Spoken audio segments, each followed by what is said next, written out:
Welcome to another edition of Around with Randall, your weekly podcast on making your nonprofit more effective for your community. And here is your host, the CEO and founder of Hallett Philanthropy, Randall Hallett. Thanks again for joining me this week on Around with Randall. I want to pull the subject this week from some work that I'm doing with some clients. As we progress towards a lot of successes and hopefully some conclusions with COVID, I have a number of clients who shifted and had to do some great work that was a little different at the beginning of 2020, but are now beginning to look to the end of 2021 and into 22 about what it is they want to do and how they want to be seen to be effective in support of their community. And this is brought into picture or focus the idea of strategic planning.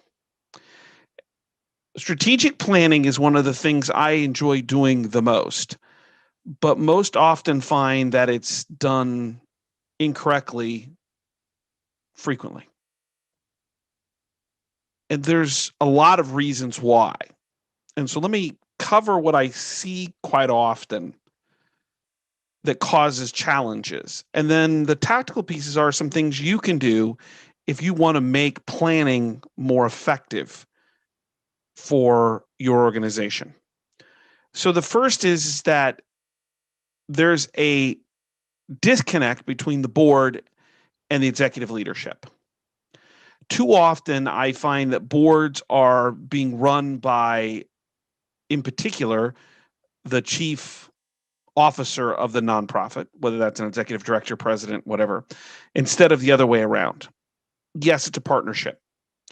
But sometimes, quite often, I find that the board is looking to the CEO or the chief executive to tell them what to do. And I have to say that's not how this works. A couple of examples. Have a client who is trying to become more effective, and I'm a part of that equation. And we're really struggling to get the organization to the point where they're doing the kind of work that's going to have the most effect on their bottom line. And the real challenge is that the board is completely delegating itself to the executive leader. And I keep talking about you need to be looking at this a bigger opportunity, that you need to be driving the change, and it's executives' jobs to partner with you to execute that change. And that's just not happening. It's very frustrating for everyone involved. Another instance is from my past. When I was on the board at the Ronald McDonald House, I was the pain in the backside, so to speak, saying, we've got to do more. Why are we here? And it led, after some tough conversations and a lot of movement, to some incredible outcomes that a lot of people should take responsibility and credit for, least of all is me. But I was behind the scenes saying, we're capable of more. These kids, these families need more. What are we doing here? And it led to a new way of financing the house. It led to a complete overhaul of the house structurally, doubling its size, new programs, and a new way of bringing in medical care into the house for transplant patients. Totally new model and way of thinking. The board needs to drive where the organization's going. If all you're trying to do is self-preservation, well, we got to keep the doors open. Then you're missing the whole point of strategic planning. Strategic planning isn't to solve today's problems in terms of how the foundation or the nonprofit works. It's to solve the community's problems, which may mean a whole series of different ways of looking at it. I find that there's an absence of tough questions and a lack of being able to dream. I just did a board training on this subject for another client where I walk them through some processes, and all of a sudden this board's like, we could do more. Yes, you can. I can't, but I can't physically do it, but I can get you to the point where you can do it for yourselves, and I'll help you get there. We also need, when we do this, a good process. And we'll talk about that in the tactics. What's that look like? But it's not going to be done in a 15-minute meeting. It's not going to be done by a quarter of your board. It's another thing that I just find troubling, is when literally a couple of board members are driving this process and everybody else is kind of left out. Well, how is that a collective effort and board to drive success?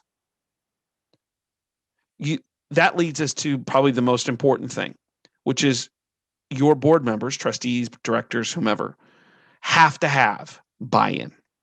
They have to feel like this is their organization. They just don't show up 6 times a year for the meetings and lunch. They want the organization to serve a higher purpose. They see more opportunity to help people. They're willing to take risks.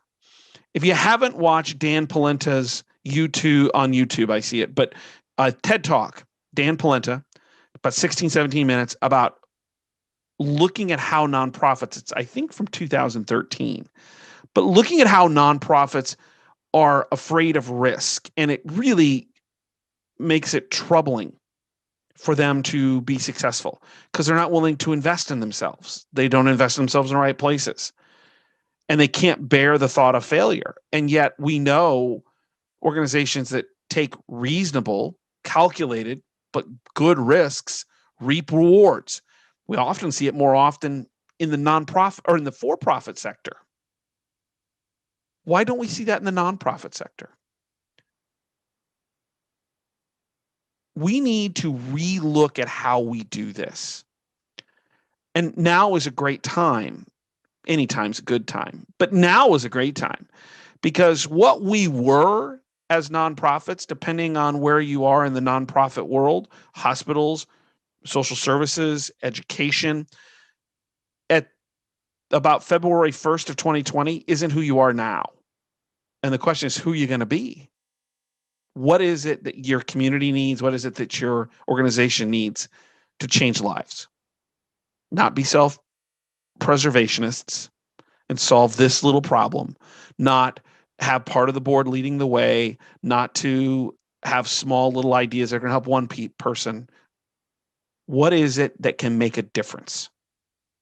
So the tactical pieces. So let me roll those out for you and talk a little bit about maybe some things you can be doing as a part of this process. Tactical. First and foremost, if you are a nonprofit leader, you need to find advocates for these kinds of things inside the board as board members. It is incredibly hard to do this as a staff member alone. Right, wrong, or indifferent, you are not one of them. You are not a board member. You need voices to come from their own, one of them or many of them, that say, we need to do this better. You can be the catalyst. You can be the marionette behind the strings, pulling them. But if you're trying to do this without volunteers or board members out a half a step ahead of you, verbally saying, we owe more to what we're trying to accomplish, you're going to have a real struggle. So the first tactical piece is find board members that you can partner with to do this and let them be the voice, because it'll resonate more because this is one of them. Number 2, don't be afraid. Don't be afraid of new. Don't be afraid of looking at something more holistically. Now, that may mean 2 things on a tactical perspective. Number 1, a really hard look at the services you provide, and are they what's actually needed? Are you doing what you do because it's been historically done and nobody's ever bothered to say, look, could we tweak it 10%? I'm not saying change everything, but could we be doing new things? Number 2, it may mean new board members. The responsibilities that they have, the goals that they have, it may require a little bit of lead to get people who have a bigger vision on your board. So don't be afraid of the new. Number 3, lay out a process. this is going to take some time. There's going to be a big planning meeting. That's always, I think, what people think of when they imagine or process strategic planning. But really what we're talking about is a longer process that has multiple pieces. Number one, the willingness for the board to engage in the conversation. Number two, that planning session. Number three, what goes into that planning session about changing the world and bigger ideas. Number four, a timeline that we're going to do this over 6 months. We may need a SWOT analysis that gives us an understanding of ourselves plus the market.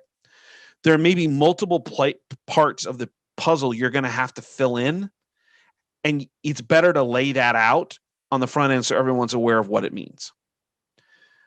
Number five, create some measurements, key performance indicators to know that you're actually accomplishing whatever it is the strategic plan's driving. If it's just pie in the sky, how is anyone going to ever know that you accomplished what was set out? You have to measure it. Sometimes that takes creativity.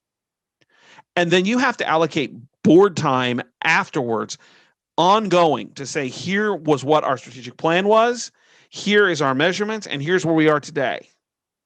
If you aren't providing time for review on an ongoing basis, then you're wasting the opportunity to use it as an accountability piece for you as a professional, for the board as volunteers, for the organization as a whole to make a difference.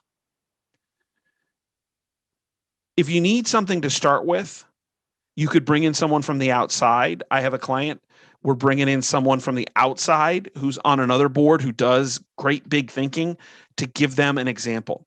Or start with the question, which is, I think, most important. Why are you on this board? What is it that drives you to be here? And do you want to accomplish more? Start with the emotion and build outward. And lastly, it's got to be buy-in. Number six, the tactical pieces has to be buy-in from everybody. If you don't have a majority of the board, if you don't have every piece of your political board and the small groups that form when you're on a board, if they're not all moving forward, this is going to have a failure rate. Everybody has to agree. And if they don't want to do this, my term, bless and release. It's okay to have board members leave. I went through this multiple times when I've been on boards as well as a consultant. And usually when I'm on the board, I'm the one saying, this doesn't seem to be a fit for you. We're going to do more. Is now the time for you to hop off? And you'd be surprised how often they're grateful that someone recognized it and said, yep, I'm ready to go. So tactical pieces, start with an ad or start internally, find those advocates inside the board, one of them. Number two, don't be afraid to look at the new. Number three, lay out a process, including some of the tactics that are going to go on and how long it's going to take. Number four, make sure you measure what you're trying to do and make sure there's time in the board and reporting to ensure that you're actually meeting the objectives. Number five is start, if you have to, with an outside person to be a catalyst or an example, or with the emotional state of the board members regarding their rationale, their feelings of why they're doing what they're doing. And six, make sure you have buy-in from everybody. Can't have a small group standing out. It's just not going to work. As always, I want to remind you to check out the website. That's hallettphilanthropy.com. Posting blogs there. Just one recently, the 80th birthday for the USO. Not meant to be heavy lifting, probably 90-second reads, but they're good information, maybe something that might be helpful or interesting to you. So that's the blogs. Don't forget, you can email me. And next podcast, I have a couple of reeks. I'm not sure that they smell all that bad, but a reminder. And I thought in both cases were very, very important. We'll cover those on the next podcast. But you can email me if you have a concern or something I missed or you disagree. Reeks, REEKS at hallettphilanthropy.com. Or if you have a subject matter, which comes up quite frequently, podcast at hallettphilanthropy.com. I end each show the same way because I really believe it. I wake up every morning wondering how I got so lucky to know that I am a very, very, very, very, very small part of my clients' world when it comes to helping their community. I get up every morning knowing that I love what I do and I'm making a difference. And I may not be the direct difference for the people in the various communities in which my clients serve, but I'm a small indirect part. And those that do wake up every day, that includes you, hopefully, you wake up knowing you are a direct impact on the people that live in your community, that are part of your society. And a lot of them need help. Our nonprofits are being taxed more and more to do more and more. So keep in mind that you are doing unbelievable work. And if you need a moment, close your eyes and envision someone who needed a little bit of assistance and that you were a part of that, directly or indirectly. Remember my favorite all-time phrase or saying: some people make things happen, some people watch things happen, then there are those who wondered what happened. We're people who make things happen. We have people on our boards, our donors, our organizations are filled with people who make things happen. And our role as a nonprofit is to help those who are wondering what happened, no matter what area of philanthropy you're in. And I can't imagine something that's more worthwhile. And I hope you feel that you are making a difference, because I think whether you see it or not, you probably are. I appreciate your time again this week on Around with Randall. We'll see you next time. And don't forget, make it a great day.